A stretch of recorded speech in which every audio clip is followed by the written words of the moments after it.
the queen of the cult movies. And welcome to another episode of Bunny and the Beast. Well, we're here with just about still in one piece. I am with the icon himself, or as he saved in my phone, a basic gay number 37. It is...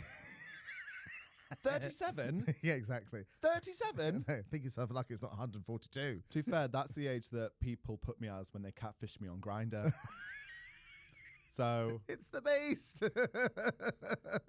and the Beast is furious. The Beast is in many, many pieces, more than he usually is after the weekend I've had. Yes, exactly. Which is fair, because I think every time we've recorded this, I've been a mess. So I think it's quite nice to see you, for once, slightly unhealthy. I thought you'd say unhinged, but I've always been unhinged. But what I've done is I'm just topping up my levels from the weekend. Ooh. So This is probably the first time I've been out with friends and things have not had a really crazy time. And I've got a really bad reputation at the moment for going out and being a bit crazy. My own fault, because I put it on my Instagram stories. You were quite circumspect, I think, over the weekend. You had a little snazzy outfit that you're wearing on Saturday, which we'll get to in a second. Which, by the way, listeners and viewers, there wasn't very much of it. No, there wasn't. You know. Which there really wasn't. Surprise!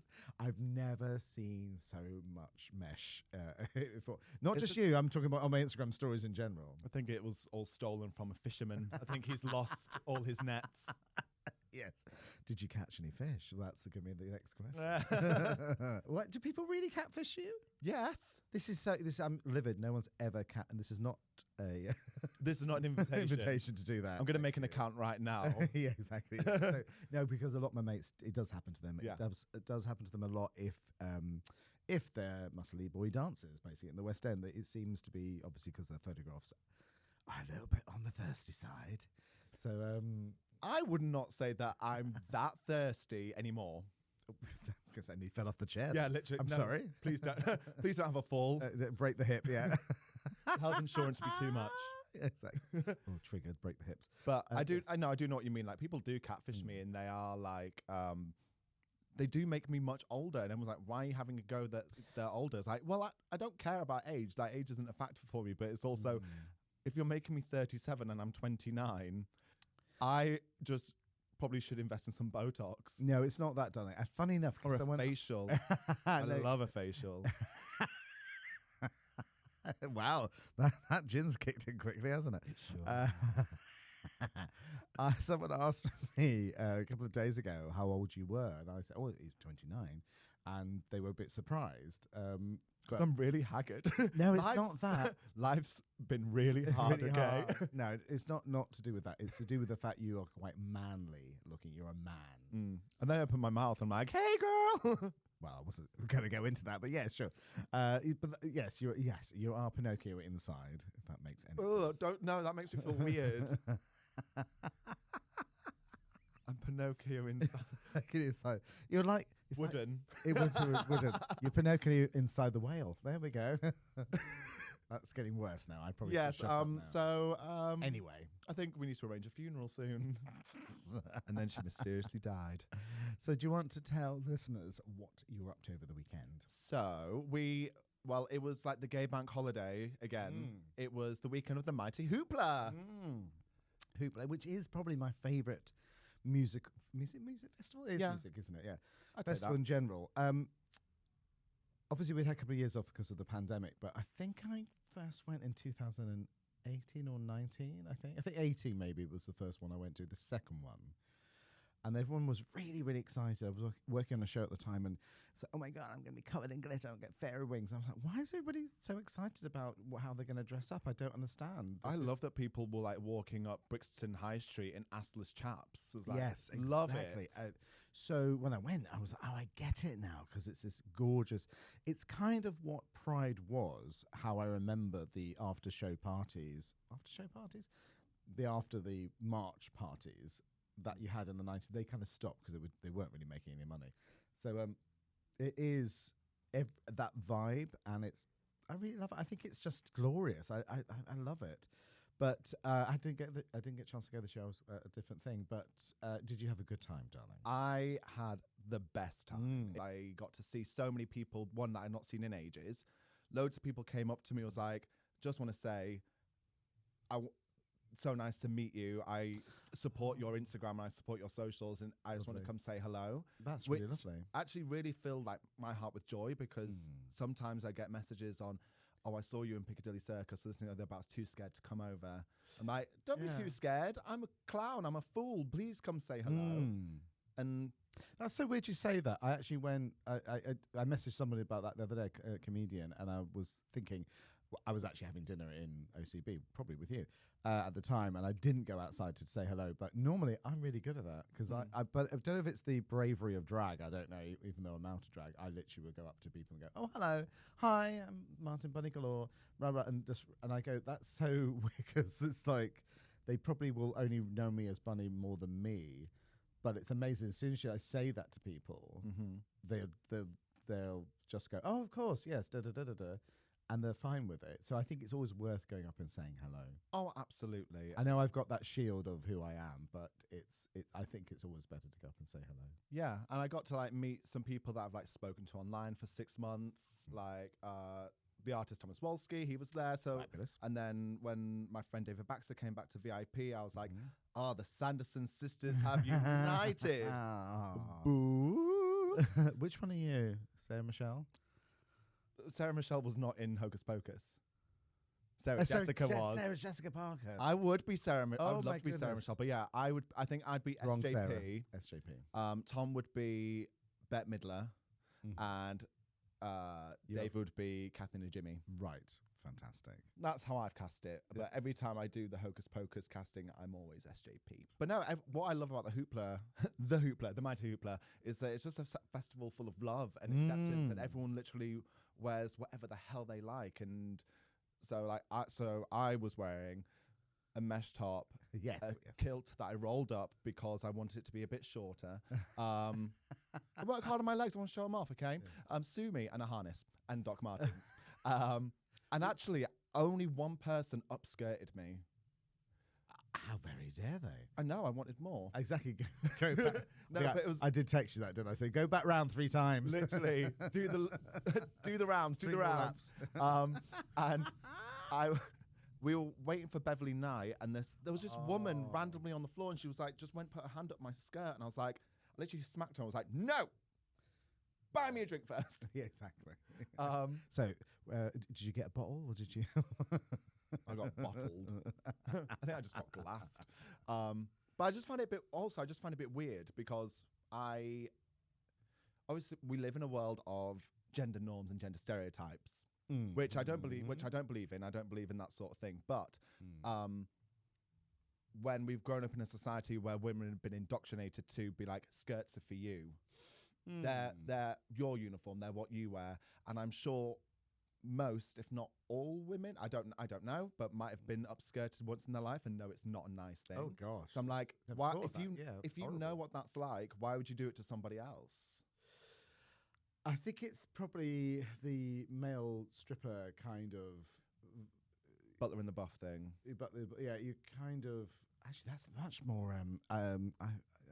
There's a group that follows me, one of the butlers in the Buff, and I go, how like assaulted do you get per gig? That must be. But maybe the more naked you get, I think maybe the more intimidating it is.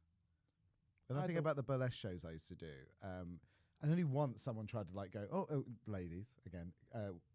Went, oh, what's underneath here? And try to pull the dressing gown, which was I wasn't where I just had like the undergarments of what I underneath a costume, which believe me is not glamorous. It's like the sofa. It's like it's metal and it's sort of it's not sexy. It's like a full-on construction rig. Yeah, exactly. And it's we've got staff on there working on it full time. Yeah, once they finish one window, they've got to go back to the start. Oh god, it is a lot of work. Prison sentence with no escape for good behaviour. Not at all. Oh gosh, yes. But it happens a lot. Like so, when I finish, I wasn't best pleased, as you can imagine, with that lady. No, and I was fuming. I was just like, no, because this is, if I've consented to you to put your hand up my skirt, then absolutely feel free, go to town. But I didn't. And when I finished, when I've done shows of game night, because I take my top off in that, there was 2 instances in the last run where one woman came up to me and was like, I need to feel your chest. I was like, what? It's like, no. I need to feel your chest. I just really need to feel them, like squeeze them. And I was like, no, you don't. She's like, no, I really do. I really do. I really do.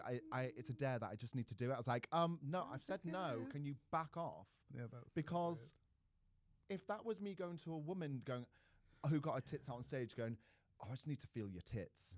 You'd be like, absolutely not. Yeah. There we go. I stopped myself from swearing. This is growth. Or the ginger's not kicked in just yet. It's like, it's strange, isn't it? don't put your hand on someone Well, else's body. by the way, this is nothing. It's not. We're talking about. Happen to be talking about ladies here, but it's like that you can be. Anyone. I don't know. I think straight guys can be strange for me as well. They want to feel Bunny Galore's chest, shall we say? I think they're just they're Yeah, curious. they're curious. Well, they're curious. And I think what they're trying to figure out is what they see is the illusion, and they think is what am I being attracted to? Let me make sure it's a frontage. It's not real. I was like, well, no, it really isn't real. And if it's when they don't ask, that's the problem. When you go and just do it, just willy do nilly. it. Yeah, they just kind of do it, and I'm a bit like, I don't mind particularly, but because I can't feel anything because that's not really me. I thought because you were dead on the inside. Yeah. Oh, I wish I was. I really wish I was. It would make life a lot simpler. That formaldehyde is working its wonders. I wish I was. Like emotionally, I'm still intact. It's just morally, not so much. What's a moral? I've heard tale of such things in fairy tales. And you were at a festival as I well? was at a festival with a friend who was gigging. We were in Pembrokeshire, and it was lovely. It was very much out in the countryside, next to not a lake, but it was beautiful, huge expanse of water. And the moon was full moon. You go like, oh my God, things you don't see in London, basically. Yeah. Stars. Yeah. So very much like a real festival kind of vibe. It was food and music. And he was DJing. I've played a similar one like that. Not that area of Wales, but I think more up. But very similar vibe. It took me back. In fact, it was the first one I ever went to. I was hosting the cabaret tent. Where was it? Norstock, I think it was called. And it's the first time I properly worked with Joe Black. It was me, Joe Black, and Missy Malone were the... Glenn Close, no cigar. Yeah, exactly. Mm-hmm. So that was like 2010, I think. That was my first festival. That was my GCSE year. Funny, isn't it? Well, it's a long... They what replaced O-levels. Don't joke. I was the last year of CSEs and O-levels. I literally was. And then they've just brought this like painting test in, I think, for like finger painting, I think, for the afterwards. Yes. No, it was. No, literally, I was the last year of it. 87, I think it was. 88 was probably the first year of GCSEs. And to the point now where I can't not say GCSEs. It's kind of, because it's the amalgamation of two words, so it's just sounds like... Yeah, you can't get your mouth around it. Yeah, exactly. Well, it's usually you can get your mouth around a lot of things. Again, the email address is... She's open for business. If you'd like to give to charity. It is. Well, summer's here, and there's a lot of beautiful men around. And it's Pride Month. It's Pride Month.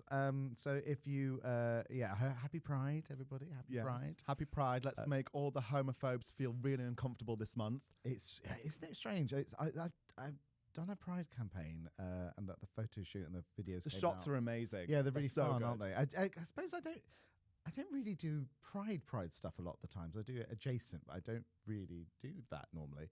I don't know why that is. Probably maybe I'm not that kind of artist, I suppose. But and I'm doing a Pride on Saturday. Funny enough, which I did a few last year as well after BGT, which was super fun, and it's really nice. I think I just never thought about doing it before. And have you ever done Prides? I would love to do a Pride. I'd like to host it and just be like, introduce acts like what they do in Trafalgar Square. Be like, what up, sluts? Yes. Now we've got Bunny Galore. Yeah, exactly. So it's going to be a very budget Pride. Yeah, very budget Pride. Yeah, but you know what I'm like. I'll do most reality TV for a bag of crisps. So I was going to say a meal deal at least, babe. Maybe. Yeah. At least get the sandwich as well. Yeah. Definitely.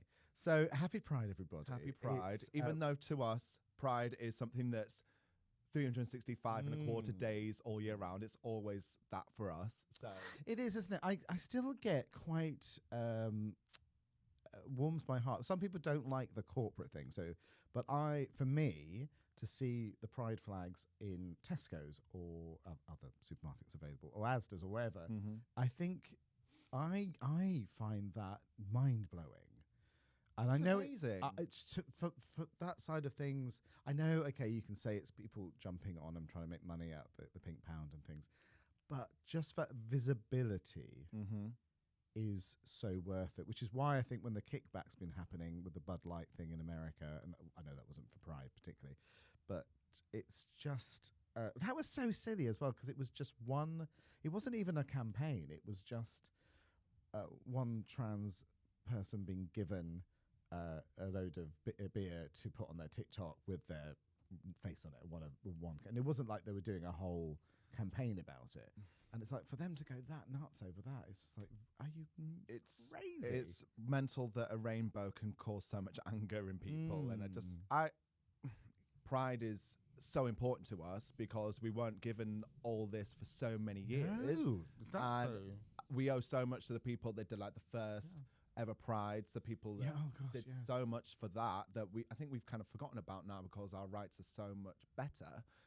We need to pay homage to that history, but also Pride is there because there are still people in this world, unfortunately, that would rather be dead than be gay. Do you remember your first Pride, and how has Pride evolved from when you were out and proud and to modern day? Yeah, it was one of those, I had not remembered this until this morning, talking about this subject matter, and I suddenly remembered going to my first Pride, probably about, I think it's 91, 92, and I'd completely forgotten that we did this.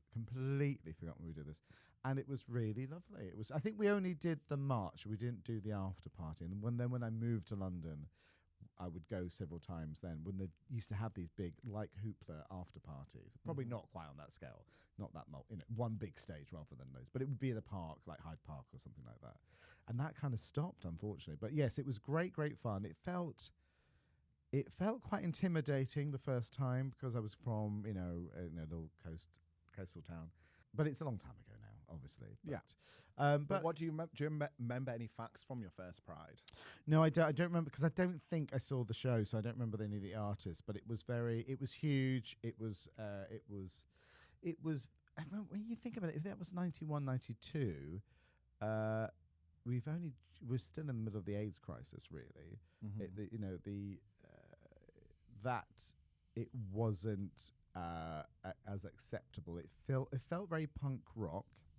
It felt quite scary. Not to be the people, as in like to do something as out there as that.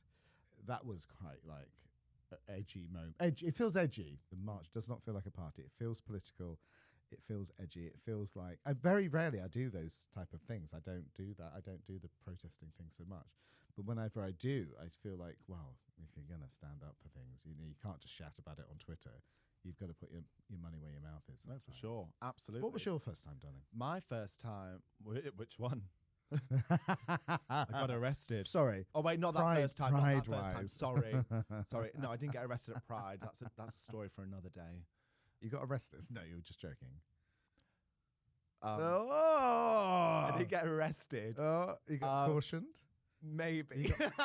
By the way, handcuff does not mean you get arrested. Did you see his warrant card? I sure did. He battened me a couple of times. I'll tell you this story. Yes, probably not on the podcast because shame. Shame. Shame. Hannah Waddingham with a bell. That song's been in my head all weekend because a friend suggested to sing it. Shame. And I literally cannot get it out of my head ever since. It's weird. That's weird. That's the second time that's happened to me. I put Amarillo in my headphones yesterday, and I walked into a train station at the O2, and literally it had this Peter Kay bio. You know, they kind of do the writing on the white screen things, don't they? In pen. Who writes those? And it says this: "You'll never find the way to Amarillo." was the first thing of the line of it. My big question is, Wait. why on earth were you listening to Amarillo of all songs? Because I was thinking about just singing it at Pride. Oh, fair enough. Because as a crowd pleasing number, that's why it came. Well, what crowd pleasing number would I do? And that was one of them. So But you'd I've be never like, sung it before. Is this the way to the sauna? Instead. Well, weirdly, I'd seen Why She Black do it at the Star Wars cabaret at the RVT, and she had inserted dressed as Boba Fett or the Mandalorian. Boba Fett. Yeah. Well done. Thank you. The Mandalorian. I think it was the Mandalorian, and she Still inserted. what? Mandalorian. So she was there doing this number, and she's inserted Mandalore into every time instead of Amarillo, and it was making me absolutely scream. Yeah. So it lives in my head rent free. Gorgeous. So my first Pride that I went to, I was 23. Not that I wasn't like proud to That's be gay. 6 anyway. weeks ago. What are you talking? Yeah, 6 weeks ago. No, according to the Grinder Catfishes. I went with my ex-boyfriend Jordan. So we were having drinks at the Porthouse on the Strand. It was our favourite place to go to. We were just having gin and tonics, and then my friend Dom and Dylan came. They came all the way from Epsom, and I think they were wearing like elastic harnesses and stuff like that. Fit. Yeah. And then Marcus Collins joined us with somebody else. I can't remember his name, but then we just all glittered each other up, and literally went and had a grand old time walking through Soho. And I was there at my first ever Pride. I was like, this is amazing. Like the celebration of love and the celebration of acceptance, and young couples there with their children. I was like, this is amazing. Because stuff like homophobia is completely taught. It's a taught behavior. And these people are educating their children in accept everyone for who they are, love everyone for who they are, and celebrate and shout that. And then I did have to go to work, so I was working at the Bills. That's I was about to say that's a restaurant, not like a strip club. And I literally went to work pissed off my face, covered in glitter. I was literally in the toilet, literally like getting sellotape and going. That's the best way. Well done. That's the best way to get rid of glitter. Yeah. There you go, listeners. If you want to get rid of glitter, sellotape. Talking of Marcus Collins, I saw him this week in Mrs. Doubtfire. It's at the Shaftesbury Theatre. It's just like previews, and it's about to, I guess, have an opening night, I think, on Owen's birthday. We haven't mentioned Owen all through the podcast. There we go. Here we go. Owen's birthday. So that's the opening night. So I couldn't go to opening night, so I had to go see a preview. And it was amazing. Is it? I loved it. Well, it is what it is, and it's not going to reinvent the wheel, is it? It's kind of it's going to be a version of the movie Mrs. Doubtfire. What's lovely is Tom Scanlon is a mate of mine in the show, and Sam Freeman. He got into the business because of the movie Mrs. Doubtfire. That's Tom's favourite film. So weirdly, I hosted it at the cinema event about 2 years ago, and I needed a co-host, and he came on as the co-host. That film is also what made David Ames want to be an actor. It is. Also, shout to David Ames, who's just started in Hollyoaks. Exactly. We can talk about it now, finally. Finally, we've known for ages. Oh, goodness, yeah. So good, yes. Yeah. Pride in our friends, pride in the people we love, and supporting and bigging everyone up. I sent this to Harriet and David this week because I was rewatching Nolly, which is the Russell T Davies show about the Crossroads star Noel Gordon, which is only Russell could get that made because I'm a huge Crossroads fan. In retro, I didn't watch it when I was a kid, but I watched it on DVD and things. It's such a great show. And it's such a great story, and I went, oh, finally. But anyway, the character of Adam Chance and Noel Gordon is the actress's name in the show, and I just sent them a screen grab of them because I went, oh my God, this is like some weird foreshadowing, because we were talking about this when it was back in January about soap and things like that, and both David and Harriet have now got cast on 2 soaps. And it's like, it was like looking, because they kind of look like the characters. And I went, this is some weird foreshadowing. Thinking, well, here, what am I going to end up as? Like, in a headscarf with in a Mac in the corner of the Rover's Return, asking for a hot pot every 49 episodes. No, I think you'd be the mistress of the house. Like, go on, my girls. Remember, the house takes 50%. Go. That'd be great. I want to make that show. Yeah. And we can use Owen's house on Frith Street as the manor. As the like, is there a Mr. Galore? It's like, Mr. Galore died many years ago out of mysterious circumstances. I never did make up a husband character or family for Bunny Galore because I could never decide on what would be funny enough. I always thought it would be tie the character down too much rather than giving her a backstory like that. Oh, I see her as, I see Bunny Galore having a partner. I don't see Bunny's partner in the same way like how Mrs. Kasha Davis talks about Mr. Kasha Davis, but I kind of see this as, I don't know what film it is, but it's a Jennifer Coolidge one, and she's really married to this 90-year-old guy, and she's like, yeah, we have so much in common. And we both love soup and sitting around and a walk. That's how I see Bunny's husband. Either completely ancient and just money bags, or died in mysterious circumstances in the drawing room with the candlestick. We don't know where the candlestick went. So that's a great idea. I love that. I might write that in. I've always said that she's had many husbands, none of her own. That's the gag. That too. That's true. So, to you, how has Pride evolved from your first Pride in 91, 92 to 2023? I guess it probably has become more commercial and a little bit, but that's not a bad thing. It's become less political and more of a party, I think, to people, because people just think, oh, happy Pride! I can just wear some beads and and like dance around. Nothing else. And nothing else. That was my outfit. Yeah. Yeah, where were the beads?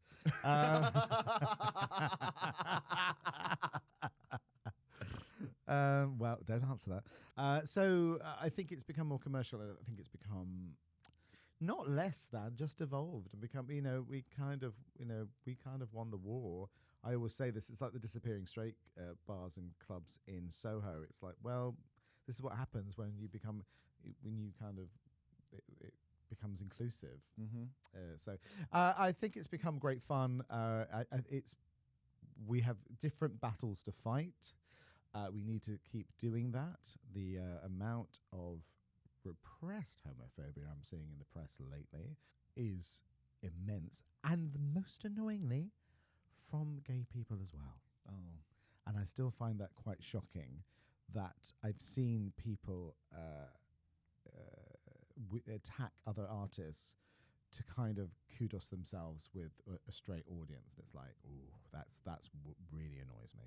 So anyway, so I think there's still battles to be fought, isn't there? What does it mean to you, darling? To me, it's for us all to basically be ourselves without judgment. Yeah. And not just accept other people, but also accept yourself and represent that in any way that means to you. So whether that means sitting at home with your partner, or you know what, I'm going to go out in full leather gear, or I'm going to dress in drag and wear a harness and high heels. And it's like, I'm showing off all the sides of myself that I don't feel comfortable showing in the day to day, because we still live in some tolerant society. I tolerate your existence. Like, no. Oh, that's an interesting word. Right. James, It's that like, really is.